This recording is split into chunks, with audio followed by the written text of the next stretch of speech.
Lieutenant শহীদ তানজিম এই নামটা আমার মনে হয় আমাদের বাংলাদেশের ইতিহাসে এবং সেনাবাহিনীর ইতিহাসে স্বর্ণাক্ষরে লেখা থাকে, কেননা সে মারা গেছে online of duty. Online of ডিউটিতে বলতে আমরা বুঝাই সে ইউনিফর্ম পরে অপারেশন করতে মারা গেছে। এটা একটা খুবই দুর্ঘটনার বিষয় এবং আমরা যে এরকম একটা ফুল ফুটতে না ফুটতেই ফুলটা শেষ হয়ে গেল, এটা কিন্তু মেনে নেওয়া যায়। তবে এই পরিস্থিতি একটাই আমাদেরকে স্মরণ করিয়ে দেয় যে আমাদের দেশে এখনো অনেক অরাজকতা, বিগত 15 বছরের দুঃশাসনে ফল হচ্ছে এই আমাদের বর্তমান পরিস্থিতি। এই ডাকাত আকারে কিংবা সন্ত্রাসী আকারে দেশকে যারা অস্থিতিশীল করছে তাদের বিরুদ্ধে আমাদের সবাইকে ধর্ম, বর্ণ সবকিছু ভেদাভেদ, পার্টি পলিটিক্স সবকিছু ভেদাভেদ পিছনে রেখে আমাদের একত্রভাবে কাজ করতে হবে।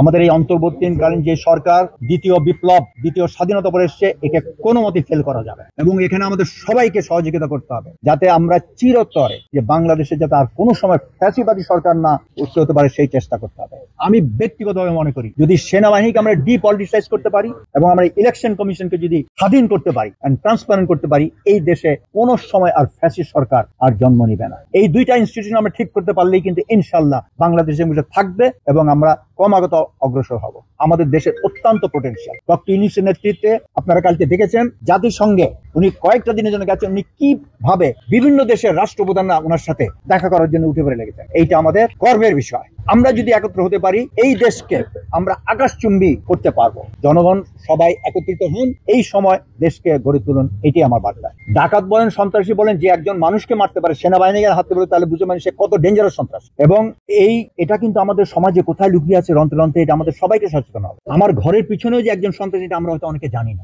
আমাদের সজাগ হলে, আমাদের ঐক্যবদ্ধ হলে, যদি আমরা ঐক্যবদ্ধ হতে পারি, অটোমেটিক্যালি যারা এই পথে গেছে তারা বিপদগামী থেকে ফিরে আসে। কারণ আফটার অল তারাও আমাদের সন্তান, এখন বিপদগামী হয়েছে। আমরাও চাই তারা আমাদের দেশের উন্নতিতে এগিয়ে আসুক, আমাদের সাথে কাজ করুক। আমরা সবাই তো একে অন্যের ভাই বোন, হানাহানি করে তো কোনো লাভ হবে না, দেশ উন্নতি হবে না। এবং আগামী সরকার যদি বাংলাদেশ জাতীয়তাবাদী সরকার আসে, আমাদের অ্যাক্টিং চেয়ারম্যান যদি উনি যেই আপনারা ওনার বক্তব্য শুনছেন, যদি সেই সুযোগ আসে, নিশ্চয়ই বাংলাদেশে একটা উন্নত দেশে আমরা পরিণত করতে পারবো। কোনো প্রেডিক্ট আমার করাটা ঠিক হবে না, মানে প্রত্যেকটা জিনিস অতি রঞ্জিত করে বলাটা ঠিক। এটা একটা এনকাউন্টার ব্যাটল হয়েছে, ওখানে তারাও তাদের জীবন বাঁচাতে চাইছে, এখানে হয়তো আমাদেরও কিছু ভুল হয়েছে। এই ভুলের মাঝামাঝি ঘটা বুঝতে হবে এই লেফটেন্যান্ট তানজিমের জীবন শহীদ আকারে আল্লাহ তাকে এইভাবেই নেবেন, এইটাই আমাদের বিশ্বাস করতে হবে। এবং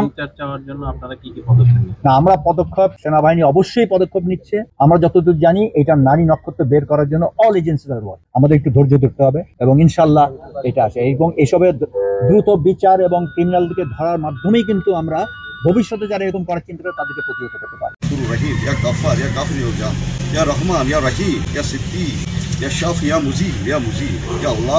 আল্লাহ, আমরা শহীদ লেফটেন্যান্ট নাজিমের কবরের সামনে দাঁড়িয়েছি। আল্লাহ, আমরা ঢাকা থেকে এসেছি। আল্লাহ, ওরই সহকর্মী ছিলাম। আল্লাহ, আমরা এই সেনাবাহিনীতে ছিলাম। আল্লাহ, এখানে আমরা 7-8 জন সেনাবাহিনী অবশ্যই এসেছি স্যার। আল্লাহ, দেখো আল্লাহ, জেনারেল আকবর অত্যন্ত বয়োজ্যেষ্ঠ একজন জেনারেল ছিলেন। আল্লাহ, ওনাকে সঙ্গে করে আমরা ঢাকা থেকে এসেছি। আল্লাহ, এই লেফটেন্যান্ট শহীদ নাজিমের জন্য তোমার কাছে প্রার্থনা করছি। আল্লাহ, সব কথা করবি এবং আরো অনেক সাধারণ মানুষজন যোগ দিয়েছে। আল্লাহ, আমাদের সাংবাদিক ভাইরাও যোগ দিয়েছে। আল্লাহ, হে গফুর রাহিম, তুমি রহমানুর রহিম। আল্লাহ, তুমি শহীদ লেফটেন্যান্ট নাজিমকে শহীদের দরজা দিয়ে দাও। শহীদ তানজিমকে তুমি শহীদের দরজা দাও। আল্লাহ, স্নেহ করতাম তাকে। আল্লাহ, এই ছোট্ট ছেলেটি দিবুদ্ধ হয়ে ধীরে ধীরে তাকে গড়ে তুলেছে। 6টি বছর ক্যারেট লাগে, এরপরে সে সেনাবাহিনীতে যোগদান করে 3টি বছর কঠোর পরিশ্রমের মাধ্যমে সে আল্লাহ বাংলাদেশ মিলিটারি একাডেমি থেকে কমিশন পেয়েছে। আল্লাহ, হে আল্লাহ, পরবর্তীতে সে লেফটেন্যান্ট হিসেবে রামু সেনাবাহিনী হিসেবে তার পোস্টিং হয়।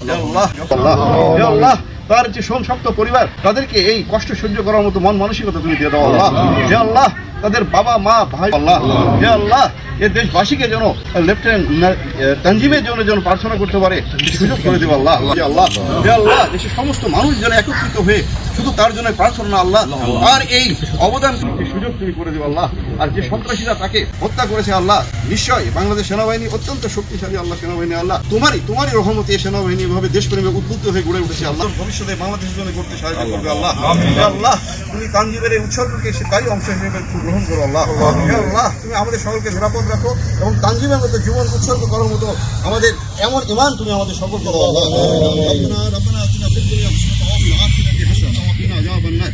وصلى الله تعالى خير خلق محمد وعلى آله وصحبه أجمعين برحمتك يا الرحمن الرحيم.